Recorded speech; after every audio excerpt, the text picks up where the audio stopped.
बिस्मिल्लाहिर्रहमानिर्रहीम। अस्सलामुअलैकुम dear students, उम्मीद करता हूँ आप सब खैरियत से होंगे।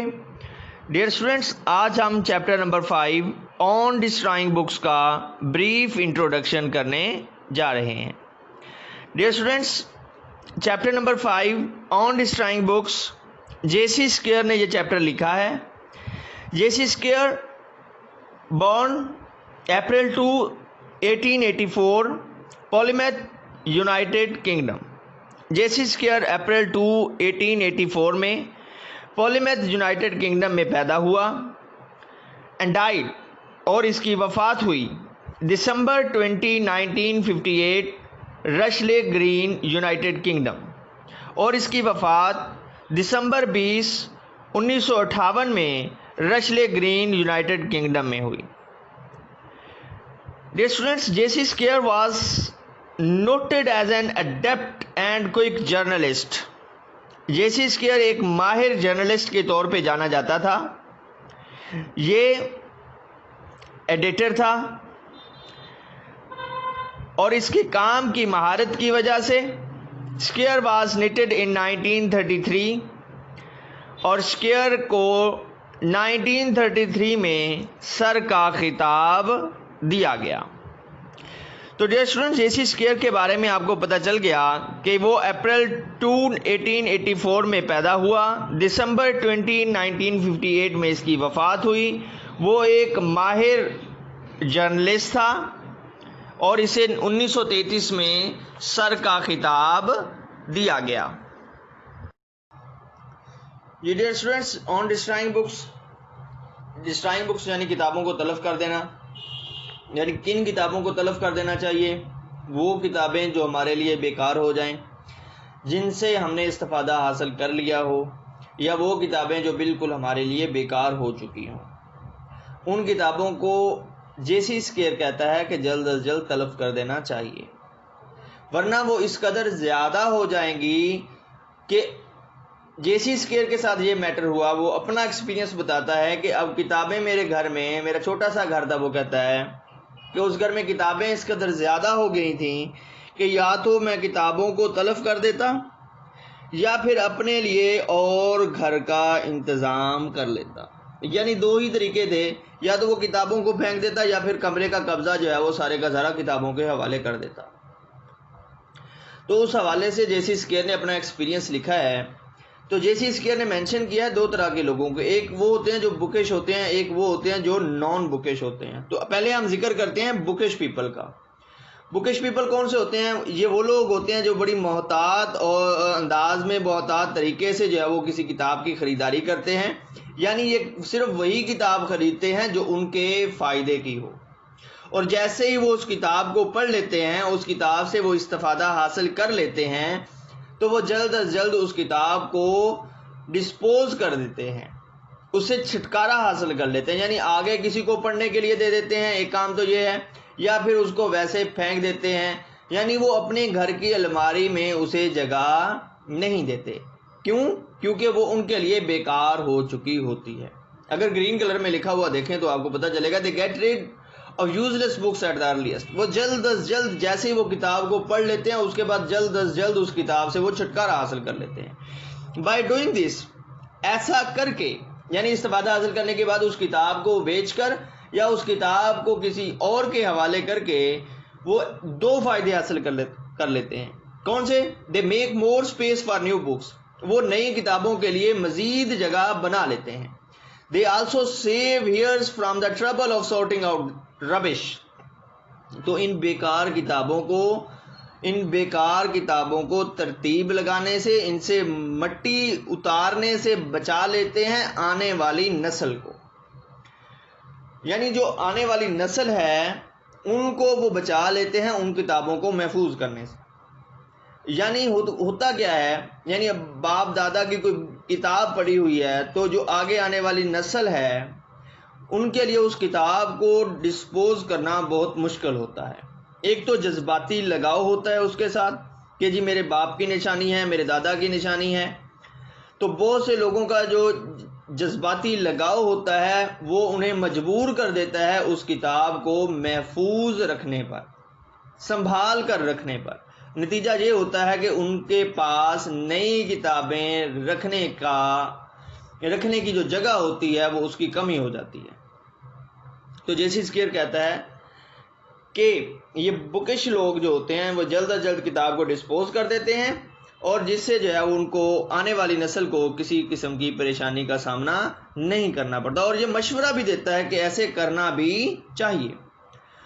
और बुकिश पीपल कौन से होते हैं? कहते हैं only worth reading books finds its way to a shelf. Bookish people की जो अलमारी है वहां पे सिर्फ अच्छी किताब ही पहुंच पाती है, यानी जो अच्छी किताब होगी वही बुकिश लोगों की जो अलमारी है वहां तक पहुंच पाती है। हर प्रिंटेड मटेरियल जो है वो उनकी अलमारी तक रसाई हासिल नहीं कर पाता। यानी जो किताब फ़ायदामंद होती है, जिस किताब से उन्होंने कोई बेनिफिट उठाना होता है, वही किताब उनकी अलमारी में जाती है। जिससे उन्होंने बेनिफिट उठा लिया होता है, जिससे उन्होंने इस्तिफादा हासिल कर लिया होता है, वो उस किताब को जल्द अज जल्द जो है वो डिस्पोज कर देते हैं, उससे छुटकारा हासिल कर लेते हैं। और जेसी स्केयर ने बुकिश पीपल के बाद नॉन बुकिश पीपल का भी जिक्र किया। यानी बुकिश का तो हमने देख लिया कि वो सिर्फ और सिर्फ अच्छी किताब खरीदते हैं, अच्छी किताब ही उनकी अलमारी तक पहुंच पाती है। ये नॉन बुकिश पीपल होते हैं, ये कुछ इलिटरेट पीपल भी होते हैं। They feel reluctant to throw away anything that look like a book. यानी कि वो किताब को फेंकने से हिचकिचाते हैं, इज्तनाब करते हैं। हर ऐसी चीज़, किताब ही नहीं बल्कि हर ऐसी चीज़ जो किताब की तरह की दिखाई देती हो, यानी हर ऐसी चीज़ जो किताब की तरह की दिखाई देती हो वो उसको फेंकने से भी हिचकिचाते हैं। Keep rubbish books just because it is printed. वो इंतहाई बेकार यूजलेस सी बुक्स को जो है वो रख लेते हैं, संभाल रखते हैं, सिर्फ इसलिए कि वो छपी हुई हैं। Worthless books find its way to shelf. जो बेकार किताबें होती हैं वो भी उनकी अलमारी तक पहुंच जाती हैं। यानी हर चीज़ जो किताब की तरह की दिखाई देती है, जो छपी हुई है, वो उनकी अलमारी तक आसानी के साथ पहुंच जाती है। तो नतीजा क्या होता है? यानी हर वो चीज़ जो छपी हुई है, हर वो चीज़ जो किताब की तरह की दिखाई देती है, ये नॉन बुकिश पीपल उसको भी संभाल रखते हैं। तो नतीजा क्या होता है? It's difficult to find a good book among the pile of useless books. तो इन बेकार किताबों के ढेर में से किसी काम की किताब को ढूंढना मुश्किल होता है। जैसे स्केयर कहता है कि नॉन बुकिश होते हैं, ये हर वो चीज़ जो किताब की तरह की दिखाई देती हो, जो छपी हुई हो, वो उसको भी संभाल रखते हैं। तो नतीजा ये निकलता है कि अगर उनके पास कोई काम की किताब भी हो तो वो उस किताब को भी ढूंढ नहीं पाते। उनके लिए उस किताब को ढूंढना भी मुश्किल होता है। ये स्टूडेंट्स, आज के दौर में इन किताबों को बड़ी आसानी के साथ तलब किया जा सकता है। हम लोग बड़ी आसानी के साथ किताबों को जो है रद्दी में बेच देते हैं। यानी पुरानी किताबों के हमारे पास ख़रीदार मौजूद हैं। तो नतीजतन हमें किताबों को तलब करने के हवाले से कोई परेशानी नहीं होती। लेकिन जेसी स्केयर उसने इस चैप्टर में हमें बताया है कि उसे किताबों को तलब करने के लिए किस एडवेंचर से गुज़रना पड़ा, किस मुश्किल से गुज़रना पड़ा। वो किताबें जो उसके पास बेकार थीं, यानी बेकार उसके पास किताबें थीं, उन किताबों को तलब करने के लिए, यानी वो किताबें पढ़ चुका था, अब वो उसके फ़ायदे की किताबें नहीं थीं, अब वो उन किताबों को तलब करना चाहता था ताकि उसके पास नई किताबों की जगह बन सके, उसके रहने की जगह बन सके, क्योंकि उसका कमरा भी छोटा था, किताबें इस कदर ज़्यादा हो चुकी थीं कि अब उसके रहने की जगह भी उस कमरे में बाकी ना थी। तो जेसी स्केयर ने एक इंटरेस्टिंग वे में बताया है कि उसने कैसे किताबों को तलब किया। जेसी स्केयर कहता है कि 3 तरीके थे किताबों को तलब करने के। पहला तरीका थ्रो दैम इनटू रिवर, कि उन किताबों को दरिया में फेंक दिया जाए। दूसरा तरीका ये था बर्न दैम, उन किताबों को जला दिया जाए। और तीसरा तरीका जिससे ब्रिटिश लोगों ने बहुत फ़ायदा उठाया था, present as a gift to others, दूसरों को ये किताबें खूबसूरत अंदाज में पैक करके तोहफे के तौर पर दे दी जाए। तो डियर स्टूडेंट्स, पता चला कि कितने तरीके बताएं जैसे इसके ने। उसने कहा जी 3 तरीके थे किताबों को तलब करने के। थ्रो दैम इनटू रिवर, या तो मैं दरिया में फेंक दूं। बर्न दैम, या फिर उन्हें मैं जला दूं। Present as a gift to others, या मैं दूसरों को तोहफे के तौर पर ये मैं दे दूं, यानी खूबसूरत अंदाज में इनको पैक करके दूसरों को तोहफे में दे दी जाए। यानी किताबों को तलब करने के 3 तरीके मेंशन किए हैं इस चैप्टर में, burn them, throw them into river और present as a gift to others. तो इन तीनों तरीकों को हम डिटेल में पढ़ते हैं। कि पहला तरीका है present as a gift to others. जिस तरीके को हम डिस्कस करने लगे हैं वो present as a gift to others, जिसका इस्तेमाल किया था ब्रिटिश लोगों ने। और ब्रिटिश लोगों ने, जैसी स्केयर कहता है कि बहुत सारी किताबें जो हैं वो तोहफे के तौर पर फौजियों को दे दी थी। मकसद उनको तोहफा देना नहीं था, बल्कि अपनी किताबों से छुटकारा हासिल करना था। अगर ग्रीन कलर में लिखा हुआ देखें, people's selfishness prompted them to send rubbish to soldiers. लोगों की जो खुदगर्जी थी, खुदगर्जी क्या थी कि वो किताबों से छुटकारा हासिल कर लें। उस खुदगर्जी ने उन्हें मजबूर किया कि वो ये रद्दी, ये बेकार चीज़ें, ये यूजलेस किताबें सिपाहियों को दे दें, ताकि वो उन किताबों से छुटकारा हासिल कर लें। क्या सिपाहियों को वो किताबें पसंद थीं? क्या वो सिपाहियों को किताबें अच्छी लगती थीं उन लोगों के ख्याल में? ना तो उन लोगों को लगता था कि ये किताबें सिपाहियों को पसंद आएंगी, और ना ही वो किताबें सिपाहियों को पसंद आईं। Soldiers also had no liking for these, और सिपाही भी इन किताबों को या इस रवैये को उन्होंने पसंद नहीं किया। कि यानी इतनी खूबसूरत पैकिंग जब उन लोगों ने, बेचारों ने घर जाके खोली होंगी, तो उसके अंदर से जब रद्दी निकली होगी तो उनका गुस्सा भी जायज़ होता, उनका गुस्सा भी जारी बात है जायज़ होगा। अब वो किताबें जो किताबें उन्होंने खूबसूरत अंदाज में पैक करके दी थी, उनमें था क्या क्या कुछ। वो जो रद्दी उन्होंने पैक करके दी थी उसमें था क्या क्या कुछ। अब वो रिपोर्ट में आया है, वो अखबार में आया है कि उसमें मैगजीन्स थे, 20 years old गाइड्स, 20 साल पुरानी गाइड्स थी। एल्मेनिक्स, जंत्रियां थीं।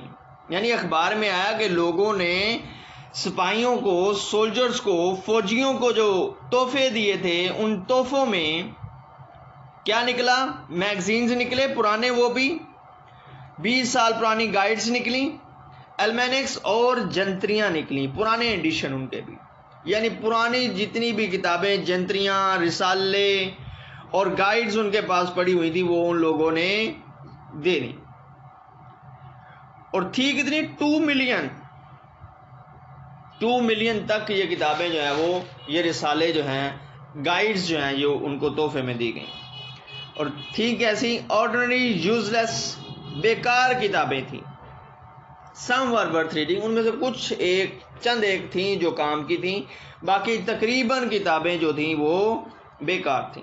तो डियर स्टूडेंट्स, यहाँ पे आपको पता चल गया कि जेसी स्केयर कहता है कि ब्रिटिश अवाम ने अपनी जो बेकार किताबें थी, अपने जो पुराने मैगजीन थे, अपनी जो पुरानी गाइड्स थी, अपनी जो पुरानी जंत्रियाँ थी, वो उन्होंने सिपाहियों को तोहफे के तौर पर दे दी। और नतीजा ये निकला कि वो जो चीज़ें उन्होंने तोहफे में दी थी, उन सब की खबर अखबार में आ गई कि इस तरह लोगों ने अपनी किताबों से छुटकारा हासिल करने के लिए फौजियों को तोहफे दिए। जी नेक्स्ट तरीका जिसका जेसी स्केयर ने जिक्र किया है वो है बर्न बुक्स। यानी एक तरीका तो ये था कि जिसका फ़ायदा ब्रिटिश लोगों ने उठाया कि वो किताबें जो थी 2 मिलियन तक वो फौजियों को उन्होंने तोहफे के तौर पर दे दी, जिसमें कि रिसाले थे, मैगजीन्स थे। अब दूसरा तरीका था बर्न बुक्स, किताबों को जला देना, यानी किताबों को जलाकर उनको तलफ किया जाए। जेसी स्केयर कहता है it's not easy to burn them, उन किताबों को जलाना आसान नहीं होता, यानी उन किताबों को आसानी के साथ जलाया नहीं जा सकता। कैसे जलाया जा सकता है? कहता है बहुत मुश्किल काम है। कैसे? कहता only way to burn them leaf after leaf, यानी किताबों को कहता है एक ही तरीका है जलाने का कि उनको एक एक सफ़ा करके जलाया जाए, यानी उनका एक एक पेज को अलग किया जाए बुक से और एक एक पेज को अलग करके उसे जलाया जाए। अब जेसी स्केयर ने यह ट्राई की। जेसी स्केयर के पास महदूद कुकिंग रेंज थी, गैस का चूल्हा था, वहां पे उसने कोशिश की किताबों को जलाने की, लेकिन कहता it was not easy to find a scaffold if one had no cooking range. कहता अगर किसी के पास बहुत बड़ा किचन नहीं है, अगर किसी के पास बहुत बड़ी भट्टी नहीं है जहां पे किताबों को जलाया जा सके, तो फिर इन किताबों से छुटकारा हासिल करना बहुत मुश्किल है। इन किताबों के लिए फांसी का फंदा तलाश करना बहुत मुश्किल है। क्यों मुश्किल है? कहता books could not burn as they had hundreds of pages. कहता किताबों को जलाया नहीं जा सकता था क्योंकि वो सैकड़ों पेजों पर मुश्तमिल थी, सैकड़ों पेजेस पर मुश्तमिल थी, विद अ स्ट्रॉन्ग बाइंडिंग, जिनकी एक अच्छी मजबूत जिल्द थी, यानी अच्छी मजबूत जिल्द वाली सैकड़ों पेजेस वाली किताब को जलाकर तलफ करने की कोशिश करना, जेसी स्केयर कहता है ऐसे ही है जैसे आप किसी पत्थर को जला रहे हों। यानी जिस तरह पत्थर को आग नहीं लगती, पत्थर को आप जला नहीं सकते, इसी तरह एक सैकड़ों पेजेस पर मुश्तमिल जो किताब होती है उसको भी जलाना उस पत्थर की तरह ही मुश्किल होता है। तो यानी जेसी स्केयर ने बताया कि किताबों को जलाने की मैंने कोशिश की लेकिन मैं नाकाम रहा। क्यों? क्योंकि मेरे पास कुकिंग रेंज नहीं थी। क्या बताया जेसी स्केयर ने किताबों को जलाने के हवाले से? कहता है it is not easy to burn them, only way to burn leaf after leaf. किताबों को जलाना आसान नहीं होता, अगर जलाना भी हो तो उन्हें एक एक पेज करके जलाना पड़ता है, और अगर किसी के पास कुकिंग रेंज नहीं है, बहुत बड़ी कुकिंग रेंज नहीं है, तो वो किताबों से छुटकारा हासिल नहीं कर सकता, जलाकर किताबों से छुटकारा हासिल नहीं कर सकता। और अगर कोई 100 पेजेस पर मुश्तमिल एक बाइंडिंग वाली बुक को जलाने की कोशिश करता है तो वो ऐसे ही है जैसे किसी पत्थर को जला रहा हो। हाँ जी, तीसरा तरीका जो जेसी स्केयर ने जिसको अपनाने की कोशिश की वो जो था थ्रोइंग दैम इनटू रिवर, यानी किताबों को दरिया में फेंक दे। यानी जलाना तो किताबों को मुश्किल था क्योंकि एक एक पेज करके जलाने में बहुत ज़्यादा टाइम लगता, कुकिंग रेंज उसके पास बहुत ज़्यादा थी नहीं। अब तरीका कौन सा रह गया था? Throwing books into the river, कि वो किताबों को दरिया में फेंक दे। यानी किताबों से छुटकारा हासिल करने का इकलौता तरीका बचा था, वो था उन किताबों को दरिया में फेंक दे। जेसी स्केयर ने भी ऐसे ही किया। In big sacks writers stuff the books and put them on shoulder. जेसी स्केयर ने क्या किया? जेसी स्केयर ने एक बोरी ली, एक बड़ा थैला लिया, अब उसमें उसने उन तमाम किताबों को डाल लिया और उस थैले को, उस बोरी को उसने कंधे पर उठा लिया। अब आधी रात के वक्त, सर्दियों का मौसम था, यानी जेसी स्केयर कहता है कि सर्दी का मौसम था और आधी रात का वक्त था, और मैं उन किताबों को बोरी में डालकर गली में निकल पड़ा। और गली में निकल पड़ा, लेकिन जेसी स्केयर कहता है कि मैं खौफजदा था, मैं डरा हुआ था। विद अ सैक, इस बोरी के साथ, ही फियर्ड दैट, इसे खौफ था, policeman might take him for a thief, कि पुलिसमैन समझेगा कि मैं कोई चोर हूं। यानी उसे खौफ ये था कि इस बोरी के साथ जब मैं बोरी को कंधे पर उठाकर ले जा रहा हूं तो पुलिस वाला मुझे देखेगा और वो शायद समझेगा कि मैं कोई चोर हूं और चोरी करके जा रहा हूं।